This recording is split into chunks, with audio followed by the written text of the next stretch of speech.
10 वाले लोग है ना, दूसरा चैप्टर है फिजिक्स का, है ना। और इसमें हम बताए हैं, तुमको बता देते हैं कि जब प्रकाश की किरणें विरल से सघन में जाती है तो अभिलंब की ये शॉर्ट ट्रिक है। विरल से सघन में जाती है तो अभिलंब की ओर मुड़ेगी, सघन से विरल में जाएगी तो अभिलंब से दूर भागती है। इसका उदाहरण जैसे हम ले लें, मान लो कि एक हम कांच ले लें, कांच सिल्ली के जैसा है ये, है ना। तो ऊपर क्या होगा, एयर होगा, हवा होगा ना, ऊपर एयर होगा, और ये क्या है, ग्लास है ना। फिर नीचे क्या हो गया, एयर हो गया। कॉन्सेप्ट लगाओ। ये एक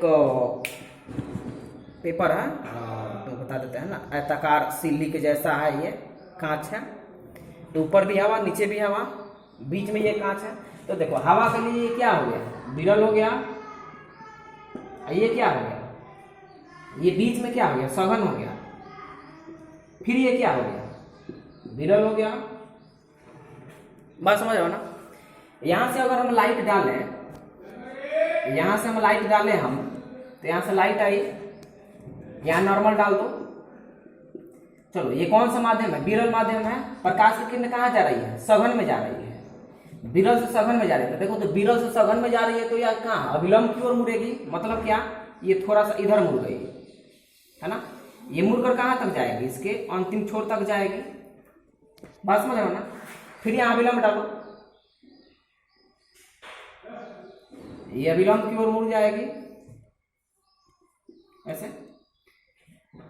फिर अब यहां से जब निकलेगी तो देखो, यहां से निकलेगी तो एक कौन से माध्यम से निकल रही है, सघन माध्यम से निकल रही है। अजा किस में रही है, विरल में, तो सघन से विरल में, तो सघन से विरल में जाएगी तो अभिलंब से दूर, तो यहां अभिलंब हो गया, अभिलंब से दूर भाग गई। एक इमेजिन करो तुम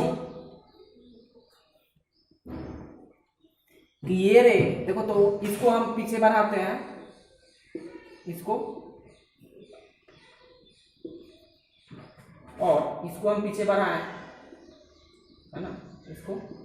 तो ये दोनों समांतर दिखता है। ये फिगर थोड़ा सा है ना टेढ़ा हो गया,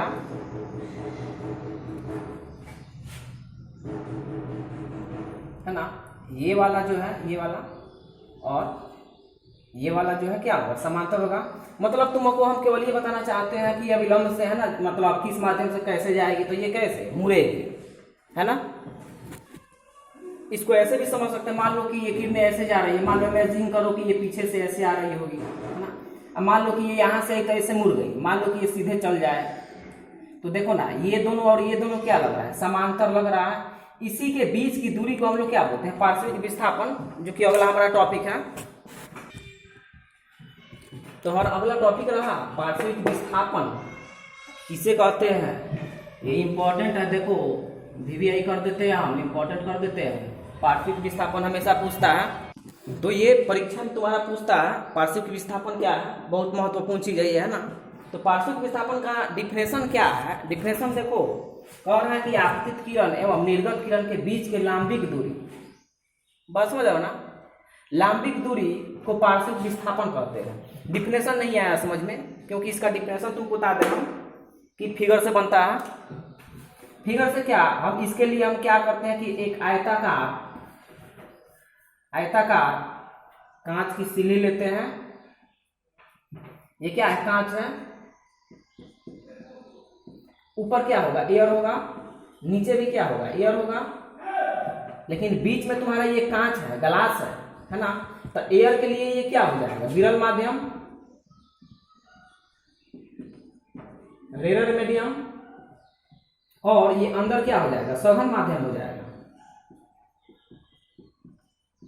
अंदर क्या हो जाएगा, सघन माध्यम हो जाएगा।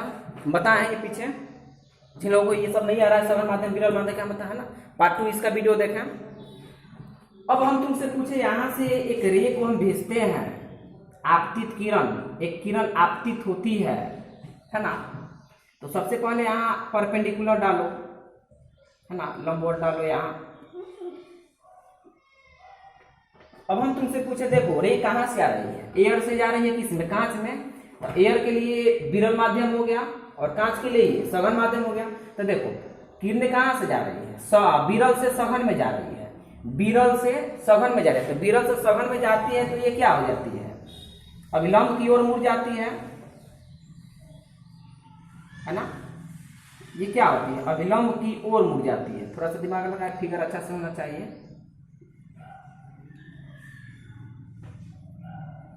अभिलंब की ओर मतलब अभिलंब जिधर है उधर मुड़ जाती है। तो ये तो हो गया तुम्हारा आपतित किरण। आपतित किरण जो अंदर गिरने गई उसको हम लोग क्या बोलते हैं? अपवर्तित। अपवर्तित हो रहा है ना, अंदर जा रहा है तो अपवर्तित हो रहा है। अपवर्तित किरण। अब फिर ध्यान देना, यहां से जो ये किरणें गई, देखो अब फिर यहां से सघन से, देखो सघन से कहां जा रही है? विरल में जा रही है। तो सघन से विरल में जाएगी तो दिमाग लगाना, ये लांबिक दूरी हो गया। तो अभिलंब से क्या होती है? दूर भागती है। और इसी किरण को हम लोग बोलते हैं निर्गत किरण। बहुत महत्वपूर्ण चीज है ना? अगर हम इसको इधर बढ़ाएं, देखो ऐसे जा रही है, मान लो हम पीछे इसको बढ़ाएं, इसको हम आगे बढ़ाएं ऐसे, तो दिमाग लगाओ, देखो तो इसके बीच की दूरी, इसके बीच की दूरी, इसके बीच की दूरी, इसी को लांबिक दूरी, लांबिक दूरी को ही, इसी दूरी को हम लोग बोलते हैं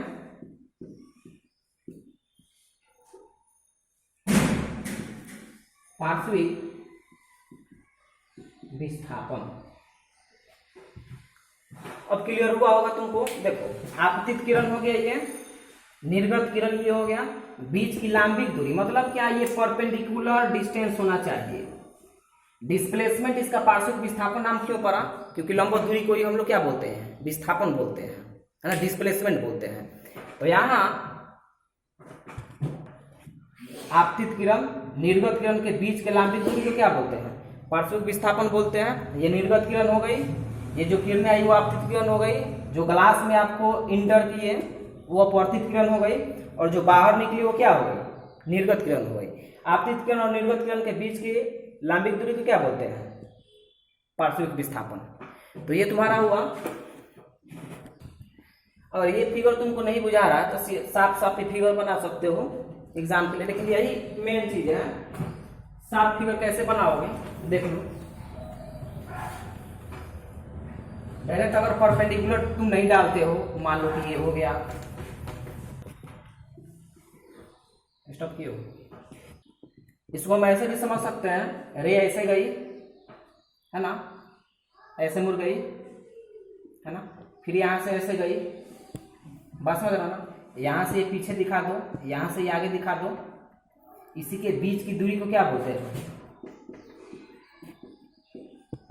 पार्श्विक विस्थापन। ऐसे बना सकते हो, लेकिन ये लिखोगे तो है ना, देखने वाला आपको थोड़ा कम नंबर दे देगा, परपेंडिकुलर नहीं दिखाया है। बस समझ रहा हूँ। अब अगला जो हमारा टॉपिक है ये है रिफ्रैक्टिव इंडेक्स अपवर्तनांक। ये भी तुम्हारा बहुत VVI है ना।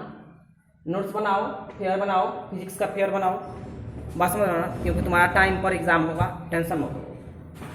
अपवर्तनांक जो होता है क्या होता है? तो ये अपवर्तनांक क्या बताता है? अपवर्तनांक केवल स्पीड ऑफ लाइट के बारे में बताता है कि किसी माध्यम में तुलनात्मक रूप से, उसका मतलब क्या, किसी माध्यम में वो जा रहा है ना, तो उसका अपवर्तनांक कितना होगा। अपवर्तनांक का सीधा मतलब समझो कि दोनों के है ना स्पीड का कंपेयर है ये, बात समझ रहे हो ना। तो हम लोग जाने थे इसका, देखो डिफिनेशन क्या है, सिंपल बात याद रखो, डिफिनेशन इसका ये है, किसी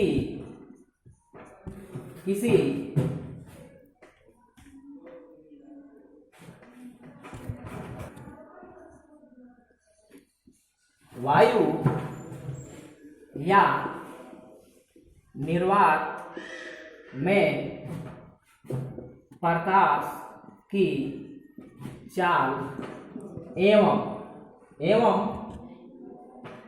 किसी माध्यम में प्रकाश की चाल के अनुपात को अपवर्तनांक कहते हैं। देखो ना, the ratio of speed of light in a air और vacuum and speed of light in any medium that is called refractive index. Simple सा मतलब समझो, किसी माध्यम ना वायु निर्वात में प्रकाश की चाल तथा किसी माध्यम प्रकाश की चाल के अनुपात को क्या बोलते हैं? अपवर्तनांक कहते हैं। तो देख लो,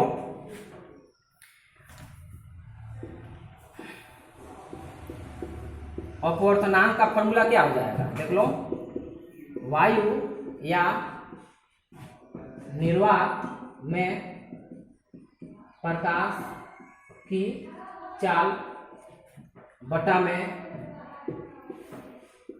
किसी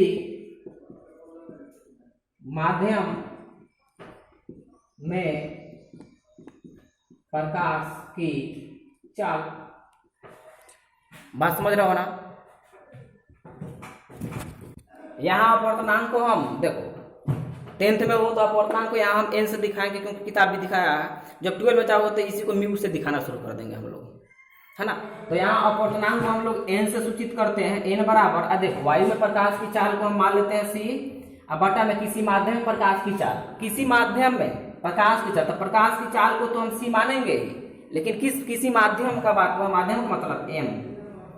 तो ये फॉर्मूला तुमको याद होना चाहिए। यहाँ n क्या है? अपवर्तनांक है। c क्या है? प्रकाश की चाल है। कितना होता है प्रकाश की चाल? 3 गुने 10 के पावर 8 मीटर पर सेकंड। लिखवाया भी है इसके पीछे। cm क्या है? किसी माध्यम में प्रकाश की चाल। बात समझ रहे हो ना? इसको नोट करोगे तुम। अब ये तुम्हारा डिफिनेशन देखो, फिर से दोहरा देते हैं। क्या है? रिफ्रैक्टिव इंडेक्स, अपवर्तनांक क्या है? तो वायु व निर्वात, हम बताया ना, वायु व निर्वात दोनों में से किसको बोल सकते हैं? वायु व निर्वात में प्रकाश की चाल एवं किसी माध्यम में प्रकाश की चाल के अनुपात को क्या बोलते हैं? अपवर्तनांक बोलते हैं। देखो, अपवर्तनांक बराबर वायु व निर्वात में प्रकाश की चाल या किसी माध्यम में प्रकाश की चाल, है ना, दोनों के अनुपात को, रेशियो को हम लोग क्या बोलते हैं? अपवर्तनांक बोलते हैं। यहाँ n बराबर c बाई cm। n क्या है? अपवर्तनांक है। c क्या है? तो प्रकाश की चाल होता है, जो कितना होता है? cm क्या है? किसी माध्यम में, मतलब किसी माध्यम में क्या? किसी माध्यम का मतलब ये हुआ, तुमको बता देते हैं कि जैसे ग्लास हो गया, पानी हो गया, है ना, किरोसिन तेल हो गया, डीजल हो गया, ये सब माध्यम है, तुमको बता देते हैं ना। तो उसमें प्रकाश की चाल दोनों को अगर डिवाइड कर देते हैं तो उस माध्यम है ना, उसका क्या निकल जाएगा? अपवर्तनांक निकल जाएगा। इस पर न्यूमेरिकल हम देखेंगे दो। जैसे हम न्यूमेरिकल देखो, न्यूमेरिकल हम लिख दिए, कांच का अपवर्तनांक निकाले, VVI क्वेश्चन है, कांच का अपवर्तनांक निकालें। तो अपवर्तनांक निकालने के लिए क्या चाहिए तुमको? वायु व निर्वात में प्रकाश की चाल चाहिए तुमको, है ना। उसके बाद किसी माध्यम में प्रकाश की चाल, तो किसी माध्यम प्रकाश की चाल का मतलब क्या? किसमें पूछ रहा है? ये कांच में पूछ रहा है। कांच में अपवर्तनांक, कांच का अपवर्तनांक कितना होगा? तो कांच में प्रकाश की चाल चाहिए। वायु व निर्वात में तो तुमको पता है ना। तो देखो, चूंकि कांच में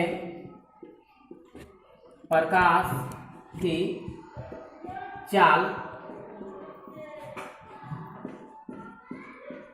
किलोमीटर पर सेकंड होता है, वायु या निर्वात में प्रकाश की चाल जो होती है किलोमीटर पर सेकंड होता है ना। अब हम तुमसे पूछें कि क्या निकालना है अपवर्तनांक, तो देखो इसको हम लोग शॉर्ट में क्या बोलते हैं जी? सी बोलते हैं। ये किसी माध्यम में जा रहा है तो इसको क्या बोलेंगे? सीएम बोलेंगे। तुमको निकालना क्या है? अपवर्तनांक निकालना है। अपवर्तनांक का मतलब क्या? एन निकालना है। N equal to what? तो चूंकि तुम जानते हो n equal to C by C M, तो बोलो सी का वैल्यू यहाँ कितना है, प्रकाश की चाल कितना है यहाँ 1 2 3 4 5 किलोमीटर पर सेकेंड, और कांच का अपवर्तनांक क्या, कांच में प्रकाश की चाल कितना दिया है किलोमीटर पर सेकेंड, किलोमीटर से किलोमीटर कट गया, ये कट गया 5 जीरो से 5 जीरो, यहाँ बच गया 3/2 मतलब 1.5। 1.5 क्या, कुछ नहीं। अपवर्तनांक कैसे मात्रा क्या होता है, क्या होगा अपवर्तनांक कैसे मात्रा, कुछ नहीं होगा, क्योंकि अब समान राशियों का क्या अनुपात, ऊपर भी मीटर पर सेकेंड नीचे भी किलोमीटर पर सेकेंड, ये दोनों कट गया। कोई भी अपवर्तनांक का कोई ऐसा ही मात्रक स्टार का चिन्ह लगा देना, लेकिन अपवर्तनांक का कोई ऐसा ही मात्रक नहीं होता है। यानी तुम याद रखना कि कांच का अपवर्तनांक कितना होता है 1.5 होता है, बहुत VVI क्वेश्चन है। हो गया। शॉर्ट में लिखेंगे पानी का अपवर्तनांक निकालने के लिए, देखो C बराबर तुम क्या जानते हो, C के मतलब क्या, प्रकाश की चाल, तो प्रकाश की चाल किलोमीटर पर सेकेंड, और cm का मतलब क्या, पानी का अपवर्तनांक, तो पानी के में प्रकाश की चाल कितना होता है 225 किलोमीटर पर सेकेंड, है ना। तो n इक्वल टू वाट, तो n इक्वल टू क्या होता है C बटा में cm, देख लो। तो हम तुमसे पूछे, यहां हो गया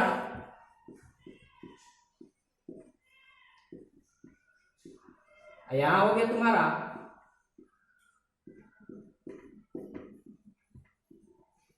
किलोमीटर पर सेकेंड, किलोमीटर से किलोमीटर 3 जीरो से 3 जीरो, है ना।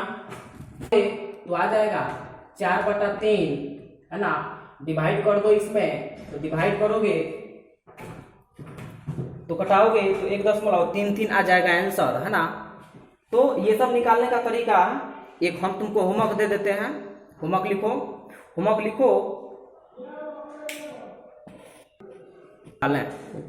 क्वेश्चन लिखा, हीरा का अपवर्तनांक निकाले, है ना। इसके आगे हम लोग मिलते हैं। जय हिंद, जय भारत।